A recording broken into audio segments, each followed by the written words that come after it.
So yun, good morning mga paps, mga kapadyak. Ayan, meron na naman tayong isang customer na bumili sa atin ng Mountain Peak Explorer Carbon Lodi. Ayan, at pinapalitan na niya ng hubs tsaka spoke. Ayan, nag-upgrade agad si sir. Di pa nakakalayo, upgrade agad.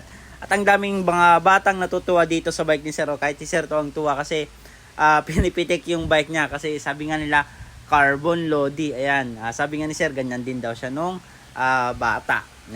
At syempre, nais ko lang din magpasalamat yung mga direkta na nag-order sa akin kasi wala daw silang app ng Shopee at Lazada. Ayan, so direkta na lang sila sa atin kasi nga nakita nila yung mga item natin na 100% legit katulad nitong Shimano. Lahat yan naka-back shifter RD.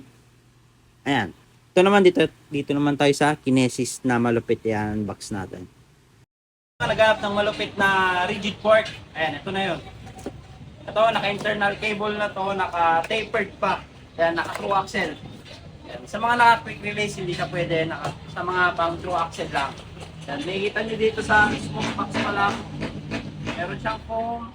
Meron din siyang, ayan, nakalagay. Quality Fabrication by Kinesis.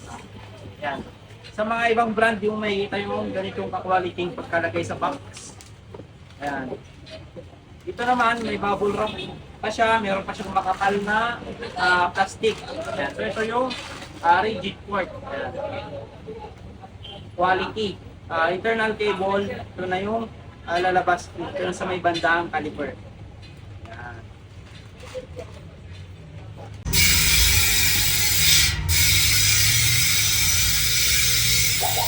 Ang lugar naman na gusto magpakita ng suporta at gustong bumili ng item namin sa Pops Bike Shop, visit lang kayo sa mga legit account namin katulad dito sa TikTok, Lazada, Shopee kung gusto niyo makamura dito sa TikTok. Ayan, tsaka sa Lazada katulad ng Pops Bike Shop Official, Jason Bike Parts, Bikers Need. Dito lang kayo makipag-transact at mag-order kasi ito yung mga legit account namin. Thank you.